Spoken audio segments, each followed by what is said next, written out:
Good morning. This is Clint Lambert with Village in Motion this morning. It's June the 25th. Only 6 more months till Christmas, someone reminded me this morning. And do you realize that 65 years ago today, unfortunately, the Korean War started, but it ended also. And this morning, I don't know if anybody's noticed or not, we get a shot over here of these beautiful flowers that we have.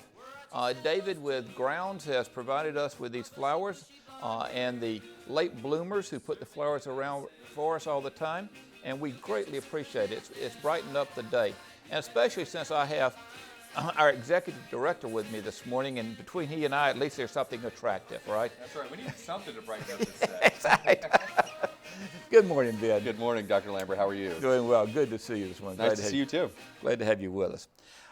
There's been a lot of things happening around here, and I understand that you have come up with a long list of things that have been accomplished the first 6 months here. Yeah, you know, to me, it's always a refreshing opportunity at a midpoint in the year here to stop and reflect on how are things going so far for the year, and make sure that we have a chance to stop and smell the roses. Literally. And beyond that, I think it also sets the stage for our staff to say, hey, we've accomplished a lot. But we also need to continue to remain, with our eye on the ball to make sure that we're accomplishing more of what's to come here for the next 6 months of the year. So, so we couple that with some mid-year reviews that we do with our employees, and again, it's nice to take out the goals and objectives for what we've set for the campus for 2015 and track our progress relative to those goals. Yeah. And you have really achieved some goals, some very outstanding goals. And I understand one of the things is that Green Spring and Erickson Properties have been recognized as one of the top 10 places to work. Yeah, so on Sunday, it ran in the Washington Post that we were actually featured as number 9 in top workplaces by the Washington Post. So just a result we're really excited about, but it also, I think, is a testament to the energy and effort we put into not only making the resident experience a great place for residents to live here at Green Spring, but also investing in the employee experience to make sure that those employees that are required to deliver that experience to our residents, that they find Green Spring an awesome place to work as well. Right. And part of that also is the fact of the awards that we've received for outstanding service and quality of service, and I'm thinking specifically about Garden Ridge. Yeah. One of the leading CCRC's rehab facilities. Yeah, so U.S. News and World Report puts together a list that's completely independent of, it's not anything that we raise our hand for. They do it completely independently, and they do it based on the Center for Medicare and Medicaid Services has a list that they pull from a database, and it has to do with quality metrics across the campus being delivered at Garden Ridge. So within that list, we find ourselves as one of the top nursing homes in all of the country, which is a really, really proud result. Yeah. I don't know if you know or not, the resident council went over and toured Garden Ridge a couple weeks ago and just absolutely thoroughly enjoyed that tour and saw things that we had no idea that were there. Sure. It's such a nice thing to be able to do, and I know you've encouraged some of the other committees of the council to consider tours as well, and we're glad to do that for any of the clubs, organizations, or committees that are out there that desire to do so. And Brandon Webb is our healthcare sales counselor at Garden Ridge, and he's happy to coordinate those for residents that are interested. It's a nice, not only an amenity of the community, but it's also nice to know that it's there in the event that it's needed. Exactly. Very many people obviously don't wake up one day to say, gee, I can't wait to live at Garden Ridge, but understandably. But I think hopefully folks have the peace of mind in knowing that if in the event I do, it's a great place to be. So ultimately, I think for folks to be proactive, to have a chance to check it out and see what it does have to offer, have a tour, it's quite revealing. Yeah, and I would really encourage people to do that because I had no idea how nice the rooms were now, and as we start combining the 3 to make 2, and everybody having a private bath, and I mean, really everything about it is just very airy, very open, very comfortable. Let me just emphasize that point just to make sure if any of the viewers at home are kind of unclear. So with one of our renovation projects that we have upcoming with part of this master plan repositioning project, if you will, is to modernize our skilled nursing or nursing care rooms, as well as some of our assisted living apartment homes as well. So in total, the repositioning project not only delivers a new building, but also, you know, will touch each of the existing units as well. And as you mentioned, our skilled nursing and our memory care neighborhoods do not have private showers within them. There's a bathing spa area where folks go down for their showers to address that as frequently as they need. But much more appealing, I think, for those amenities to be within the room. So in order to accomplish that, we have to combine some rooms to get the necessary square footage to add that into the room. And so what we end up doing is taking 3 rooms out of service, putting 2 back into service, and voila, we end up with bathing facilities or a shower. And a very nice arrangement in the room. A lot of space. And in fact, in regards to that, I really would encourage people to go over and see it because, you know, as you said, nobody really wants to go there. But on the other hand, I think when you see it, then it's kind of, wow, this is a nice place to live. I mean, this would be a nice place to do if you need to.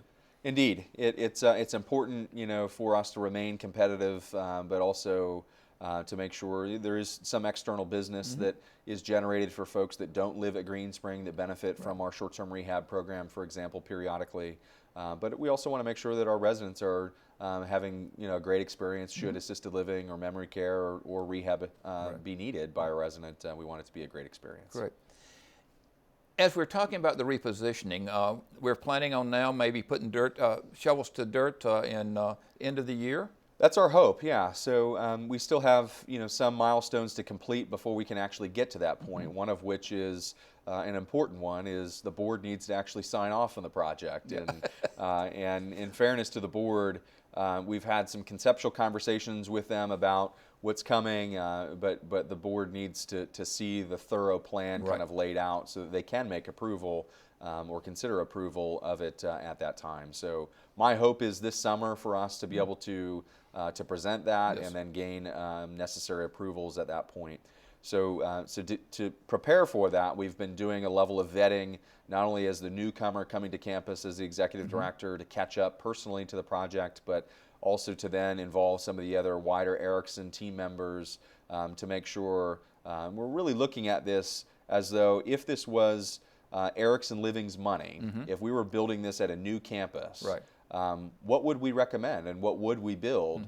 And I think it just shows the level of financial prudence that we want to move forward with. And although this is funds that come from Green Spring Village Inc., you know, cash reserves, that we want to make sure that we're operating with the same level of discipline. Yeah, and we greatly appreciate that you always have our interest at heart, and because you're dealing with our money. It's not, as you said, it's not Erickson's money.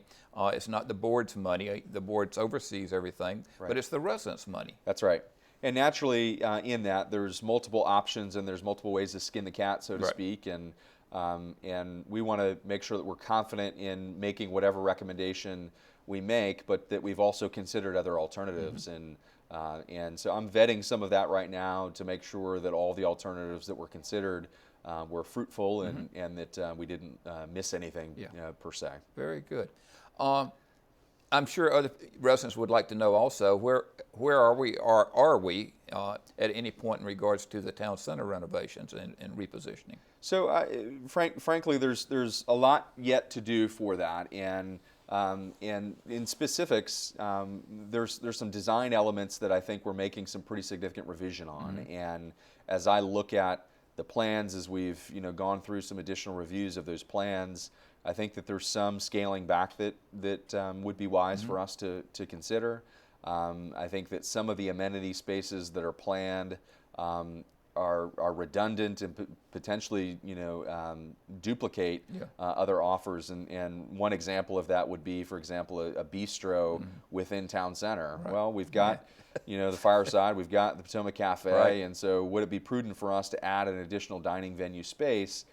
Maybe, maybe not, and I think it really depends programmatically on what we're planning in that space. So, although we haven't made the decision, I think part of what we're considering is if we don't do this component of the project, how does that then shape the footprint, the impact on the courtyard space? Right. You know, if for example we use this block of space for a different purpose, can any of the fitness center pool function get pulled more inward? Right. That then is impactful in that same space. So lots to consider with that, and so we've come up with some ideas that then need to go back for architectural review, and so our architects are in the process of kind of redesigning to show us what that impact would be before we move it forward. And as you know, residents would love for the footprint to be smaller as opposed to being larger and save as much of that open space as we can. Indeed, and at the same time, there's also been some other fundamentals that I've heard in the time that I've been in the community about the pool, and some design considerations that I know to be important, and depth, you know, water temperatures, you know, overall access for the pool, footprint is certainly part of that consideration as well, and so lots of variables I think that are worthy for us to chew on a little bit longer. But residents will have input. I mean, there's the design team that has residents on it, and so there will be resident input as there are with everything that's going on now with all the projects. Right? That's right, absolutely. Okay, because I think that's really big. I mean, I think it's something the residents really need to understand is that you have opened up and you said, hey, we want resident input into this. We want to have, how is this affecting you? What are the pros and cons from a resident standpoint? Sure, and this isn't a bad thing, but naturally when you seek others' input, it belabors, you know, the project timeline, and as you know, we ask 10 different people, we sometimes get 10 different opinions and have to research and vet, you know, some of those ideas. So this isn't a sprint. I think we want to make sure that we're very mindful. We're talking about millions and millions and millions of dollars of renovation consideration, and I want to be very diligent in the process to make sure that we do it right. Good. One of the things I just heard about this morning was there was a resident who had a concern about the bridge between Town Center and Hampton Place. And you got the information yesterday afternoon, and I understand this morning that's already been addressed and it's going to be taken care of. It will be, and this is one example, and I'm going to poke fun a little bit, and I'll keep the resident anonymous in this, but an email was sent to a former employee of Greenspring, and it was sent back in the middle of April, and about 2 months later, here we are in June. I think the resident was frustrated to say, see, I haven't heard anything on this. And rightfully so. Yeah, absolutely. We'll come to find out that the person he sent it to has not been employed here for many, many months. Yes. And so therefore the email really went nowhere. And so it didn't get into the right person's hands. So as you mentioned, it was addressed last evening. We also sent our engineering team there last evening, as a matter of fact, to check it out, and they'll be able to make a simple fix to that area. But I think it just shows the power of residents working together to identify an issue and sending it to the right person or the right people to make that adjustment. I think there's some perspective, and I think generationally our residents are very respectful to say, often we go from the top down, and so people often positionally will come to me as the executive director to say, I would like for you to make sure that X happens. Really, things work best when you use folks that are directly involved in the process. And in this case, submitting a work order to General Services would be just as powerful and just as influential as coming to me with that matter. So sometimes my queue gets backlogged as a result of people coming straight to the top, so to speak, to say, I want to make sure that this hallway is painted this color. Gosh, I think that should be vetted through other channels before it actually would come to me. And the thing is, and I hope everybody realizes this, is that the resident council is also here. And we're glad to accept comments at any point in time. Hopefully everybody realizes that the name and the phone number of each of the council officers is always on the scroll. Give us a call, send us an email, and then we can transmit it to the right people if you can't figure out yourself where it goes. And that's where something I value in the council's relationship with management is it really helps us to establish and set our priorities in terms of where we're going to invest our resources. And naturally, we can come up with a million good ideas of things that we should do tomorrow to make Greenspring a better place to be, but we have to prioritize. within those, and it's not necessarily fund restrictions or sometimes just a matter of bandwidth and what we can accomplish at any given moment. Right. So I do sense from some residents, and there's a couple I think that you and I are going to meet with a group of some residents next week to discuss some things that are perceived simple fixes, and it comes down very frankly to a matter of that's not high on the priority list of something to fix. We acknowledge it needs to be fixed, but perhaps the work crew that needs to do that has just simply been assigned doing other things more important. Exactly.